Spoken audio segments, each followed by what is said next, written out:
Good evening, dear students. So we have already started this chapter ammonia in our class. So first worksheet we have already completed till this topic. We have started the Haber process. Okay, so I am continuing from this topic. बच्चे Haber process में ਤੁਹਾਨੂੰ ਸਮਝਾ ਦਿੱਤਾ ਸੀ already ਕੀ ਹੁੰਦਾ ਹੈ ammonia ਬਣਾਉਣ ਦਾ very important ਕਿ ammonia ਬਣਾਉਣ ਵਿੱਚ ਇੱਕ ਇੰਡਸਟਰੀਅਲ ਪ੍ਰੈਪਰੇਸ਼ਨ ਹੈ ਠੀਕ ਹੈ ਇਹਦੇ ਵਿੱਚ ਆਪਾਂ ਰਿਐਕਸ਼ਨਸ ਪੜ੍ਹਨੀ ਹੈ N2 + 3H2 give rise to 2NH3 this icon this symbol represent that the reaction is reversible in nature ठीक है एंड प्लस 22.4 किलो कैलोरीज मीनस कि यह रिएक्शन एक्सोथर्मिक है मतलब यह रिएक्शन हीट प्रोड्यूस कर रही है मतलब जो रिएक्शन करेंगे हीट बाहर निकलेगी ठीक है मेन ये एक रिएक्शन बननी है हूँ जो बैलेंस करा सूँ की पता लगेगा कि नाइट्रोजन N2 कितना मोल है 1 हाइड्रोजन कितना मोल है 3 मोल है ठीक है सो ये बेस से असी देखा कि यदि लैब प्रैपरेशन किदा है मेन असी प्रोसैस तो पढ़ना है वाला टॉपिक ठीक है ध्यान देखियो सब तो पहला की करना है एक तो डायग्राम पेपर च बनानी नहीं है बनी हुई आ सकती है तुसी उहदी लेबलिंग कर सकते हो जिवें तुहानूं कह देणगे ए वाला चैंबर की है ए चैंबर का वर्क की है ए चैंबर के फंक्शनस की है फिर दैन कंडेंसर एदा नाम दसो इसका कंप्रैशन पंप तुहानूं ABC की फॉर्म च लिखिया हो सकता है तुसी दसना है कि किहड़ा वाला चैंबर की फंक्शन परफॉर्म कर रहा है ठीक है सो मैं तुहानूं ओवरव्यू दे देना नाल फ्लो चार्ट नूं जरूर देखियो सब तो पहला असीं नाइट्रोजन ते हाइड्रोजन लैनी है किन्ने किन्ने वॉल्यूम लैनी है 1 and 3 है ना हुणे असीं पढ़िया सी हुण ਇਹ ਦੋਨਾਂ ਨੂੰ सब तो पहला असीं किच पास करांगे एक कंप्रैशन पंप विच आ वेखो इत्थे कंप्रैशन पंप है कंप्रैशन पंप का मतलब की है जिथे कंप्रैशन मतलब हाई प्रैशर दे नाल असीं गैसिस नूं अंदर पाया हुण कितना प्रैशर आप लगाना वो भी लिखा है 200 तो 900 ATM ठीक है हाई प्रैशर हुण मैनूं दसो जो गैस नूं हाई प्रैशर नाल लगावांगे गैस लिक्विड फॉर्म च कन्वर्ट हो जाएगी दैन उस गैस नूं एक सोडा लाइम टावर विच असीं पास करना जो कि डायग्राम च नहीं गिवन ठीक है सो थरैटिकली इत्थे लिखिया होया है कि सोडा लाइम टावर विच असीं उस गैस नूं पास करांगे ठीक है ते इहदा फंक्शन की है to absorb carbon dioxide moisture gases दे विच क्योंकि gases are easily diffuse with each other तो जिन्ना भी कार्बन डाइऑक्साइड या फिर जिन्ना भी मॉइस्चर होएगा ऑब्जॉर्ब कौन कर लेगा soda lime tower then we will pass through the catalytic chamber this chamber is called the catalytic chamber ਇਹਦੇ जो कैटालिटिक चैंबर च पास करांगे ਹੁਣ ਨਾਮ ਤੋਂ ਹੀ क्रिया कैटालिटिक ਦਾ मतलब ਇਹਦੇ ਵਿੱਚ कैटलिस्ट होएगा कैटलिस्ट ਕਿਹੜਾ ऐड होना ਇਹਦੇ ਵਿੱਚ ਬੱਚੇ कैटलिस्ट ਕਿਹੜਾ ऐड होएगा फाइनली डिवाइडेड आयरन प्रोमोटर नाल ਇਹਦੇ ਚ ਪ੍ਰੋਮੋਟਰ भी होएगा कौन मोलिब्डेनम टैंपरेचर कितना रखना है इस चैंबर 500 डिग्री सेल्सियस ठीक है सो आ चीज़ा तुहानूं पता होनी चाहिए तो कैटालिटिक चैंबर की होएगा दोवें गैसिस कंबाइन होकर अमोनीया की फॉर्मेशन कर देंगे ठीक है सो सारा कुछ ये लिखा तुसीं इहनूं एक बार जरूर रीड कर लियो ऑलराइट उस तो बाद की है कंडेंसर लास्ट विच इनू कंडेंसर च पुट करांगे कंडेंसर का काम की है कंडेंसेशन करेगा मतलब जिहड़ी अमोनीया गैस प्रोड्यूस हो गई उन्होंने वापस लिक्विड फॉर्म च बनाएगा आ देखो इनू कंडेंसर चो पास किया तो लिक्विड अमोनीया बन गई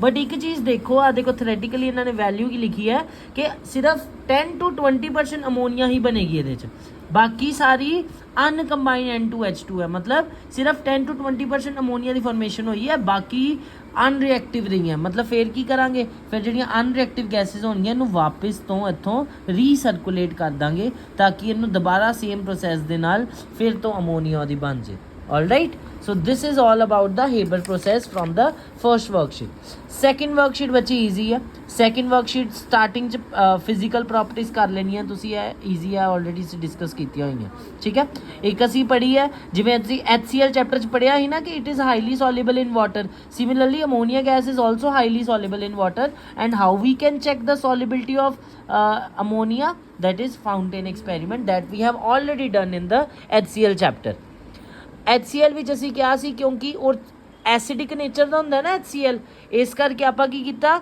अमोनीया नूं हाँ नीचे असी लिया ब्लू लिटमस सोल्यूशन HCl दे केस च ते उपर जो फाउंटेन निकलिया सी रैड कलर का निकलिया सी जितों प्रूफ हो गया कि HCl साडा एक एसिडिक नेचर का प्लस सानू पता लग गया हाईली सॉल्यूबल वाटर है और आपां ड्रॉपर चो वाटर ऐड किया सी राइट ਇਹਦੇ 'ਚ ਸਾਰਾ ਸੇਮ ਪ੍ਰੋਸੀਜਰ ਹੈ ਬਸ ਇੱਥੇ ਆਪਾਂ ਰੈੱਡ ਲਿਟਮਸ ਨੀਚੇ ਲੈਣਾ ਤੇ ਜਿਹੜਾ ਫਾਊਂਟੇਨ ਨਿਕਲੇਗਾ ਬਲੂ ਕਲਰ ਦਾ ਨਿਕਲੇਗਾ because ammonia is alkaline slightly alkaline means it is basic in nature all right After that we have some chemical properties of ammonia gas like first is thermal dissociation. Thermal means heat we are providing and dissociation means we are breaking down.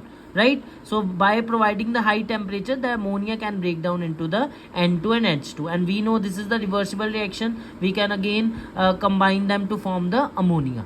Second is combustion. We can also say it is a type of burning. You know, combustion always done in presence of oxygen. So ammonia when react with oxygen, what will happen? Hydrogen react with oxygen to form water, and we are left with nitrogen gas. And this is what you have to remember, the yellow flame will produce.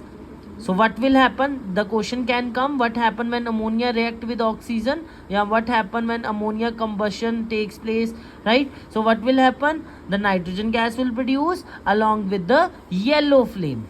Okay. Apart from it, if we see the difference between these two reactions, ammonia react with oxygen, ammonia react with oxygen. So what is the common difference between them? Yes, the difference is this catalyst. In this second reaction, the catalyst is present. Which catalyst is this?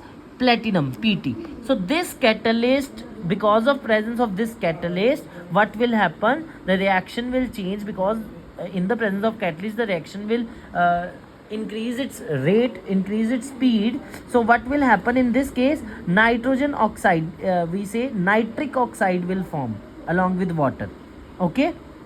And ਇਹ ਜਿਹੜਾ nitric oxide ਬਣਿਆ ਇਹਦੀ further oxidation ਹੋ ਕੇ ਕੀ ਬਣ ਜਾਂਦਾ ਹੈ? NO2, ਜਿਹਦੇ ਕਿ ਬਰਾਊਨ ਫਿਊਮਸ ਅਸੀਂ ਪੜ੍ਹੇ ਆ। ਠੀਕ ਹੈ, ਨਾਈਟ੍ਰਿਕ ਆਕਸਾਈਡ ਕਲਰਲੈਸ ਹੈ ਐਂਡ ਬਰਾਊਨ ਫਿਊਮਸ ਕਿਹਦੇ ਬਣ ਜਾਣਗੇ? NO2 ਗੈਸ ਦੇ। ओके, सो कैटालिटिक ऑक्सीडेशन इंपॉर्टेंट है। टैंपरेचर ते एदा केड़ा कैटलिस्ट यूज है वो पूछ लेंदे हैं। And this reaction is called catalytic oxidation of ammonia.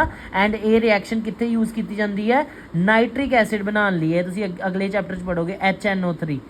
Nitric acid बनाने लिए ये रिएक्शन यूज की जाती है एंड उस प्रोसैस का नाम है Oswald process. So this part is important. Okay, next is बच्चे, क्योंकि अमोनीਆ साडा एक कोवलेंट मॉलिक्यूल है, इस करके न्यूट्रल है, कोई आइनस नहीं बनते। बट ਜਦੋਂ ਅਮੋਨੀਆ ਨੂੰ ਪਾਣੀ 'ਚ ਐਡ ਕਰਦੇ ਆ ਕੀ ਬਣ ਜਾਂਦਾ? Ammonium hydroxide.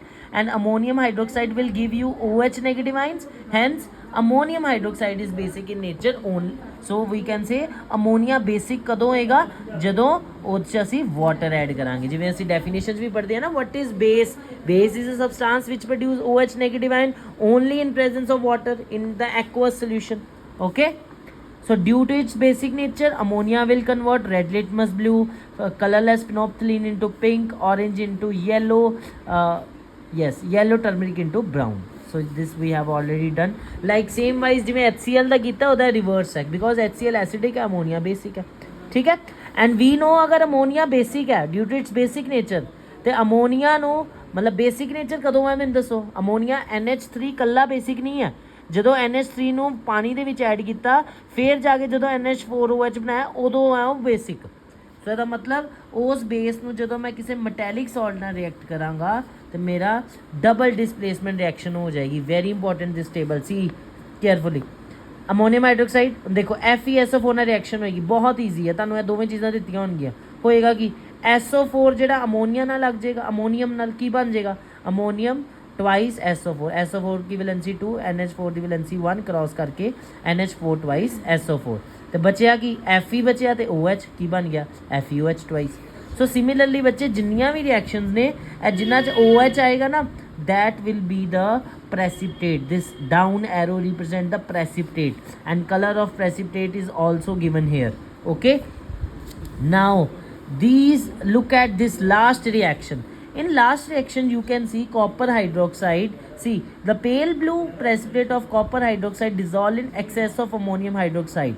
Means अगर है copper hydroxide ਨੂੰ मैं excess of ammonium hydroxide ਦੇ ਨਾਲ react ਕਰਦਾ, मतलब ਇੱਥੇ ਤਾਂ ammonium hydroxide ਸੀਗਾ, पर ਜਦੋਂ मैं excess ammonium hydroxide ਪਾਤਾ, मतलब मैं ਹੋਰ ਜ਼ਿਆਦਾ ammonium hydroxide ਕਰਾਤਾ, मतलब प्रोडक्ट ਦੇ ਨਾਲ ਜਦੋਂ मैं ammonium hydroxide ਐਡ ਕਰ ਦਿੱਤਾ ਤੇ ਮੇਰੀ ਇਹ ਇੱਕ ਕੰਪਲੈਕਸ ਸਬਸਟੈਂਸ ਬਣਿਆ। ਇਸ ਕੰਪਲੈਕਸ ਸਬਸਟੈਂਸ ਦਾ ਨਾਮ ਵੇਖੋ, 4 ਦਾ ਮਤਲਬ tetra ammonium copper 2 sulphate.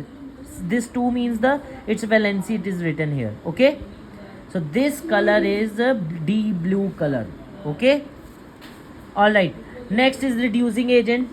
Like copper ammonia ਦੀ ਪੜ੍ਹਨੀ ਨਾ ਪਰ ਰਿਡਿਊਸਿੰਗ ਪ੍ਰੋਪਰਟੀ, ਇੱਥੇ ਰਿਡਿਊਸਿੰਗ ਪ੍ਰੋਪਰਟੀ ਕਿਵੇਂ ਹੋਏਗੀ?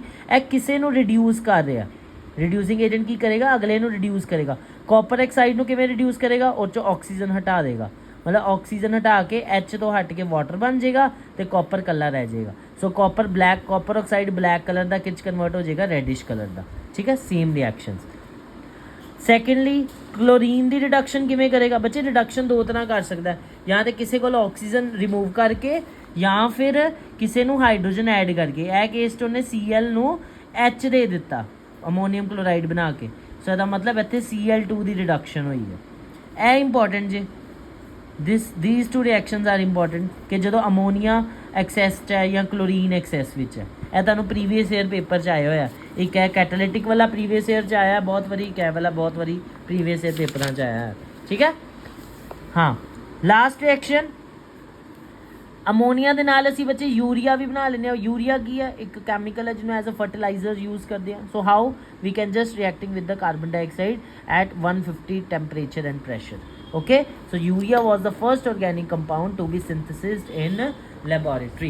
All right, so last we are left with the test for ammonia, means identify how we can identify the ammonia. This we have already done. Smell, by the pungent smell, right, by the indicators we have done, by the HCl reaction के ammonia जो HCl ने react किया NH4Cl and ਇਹਦੇ ਕਿਹੜੇ fumes ਨੇ ਬਹੁਤ ਵਾਰ ਪੜ ਚੁੱਕੇ ਆ, white fumes। फिर आप एक्वस कॉपर कहते कॉपर सल्फेट ने जो रिएक्शन की है वाले PPT बने। एच जो एक्सैस अमोनीयम हाइड्रोक्साइड बनाया तो ब्लू कलर का की बनया कॉम्पलैक्स, यही वाली रिएक्शन जी मैं तुहानूं कही है। सो यही एज टेस्ट विच यूज़ होएगी, ठीक है। एंड लास्ट इज़ नैसलर रीएजेंट, है तुसीं प्रैक्टिकल च करोगे। नैसलर रीएजेंट यह होंदा दा फॉर्मूला कहते इहदे नाल रिएक्शन करवा के ब्राउन कलर प्रोड्यूस होएगा, ठीक है। एंड लास्ट इज़ यूजेस, यह तुसीं खुद पढ़ो, बहुत ईजी ने, ठीक है। कित्थे कित्थे अमोनीया यूज़ किया जाता है, स्पैशली दिस आइस फैक्ट्री वाला। ऑल राइट, सो बच्चे you have still 2 days, complete this worksheet, ask me any doubts if you have, and don't forget to do the questions, these questions from ICSE board papers. A question जरूर practice करो, ठीक है। Specially ये last जो 2 chapters है HCl तो अमोनीया, actual last year वाले question जरूर प्रैक्टिस करो। Okay, if you have any doubt you can ask in on my WhatsApp message. Thank you.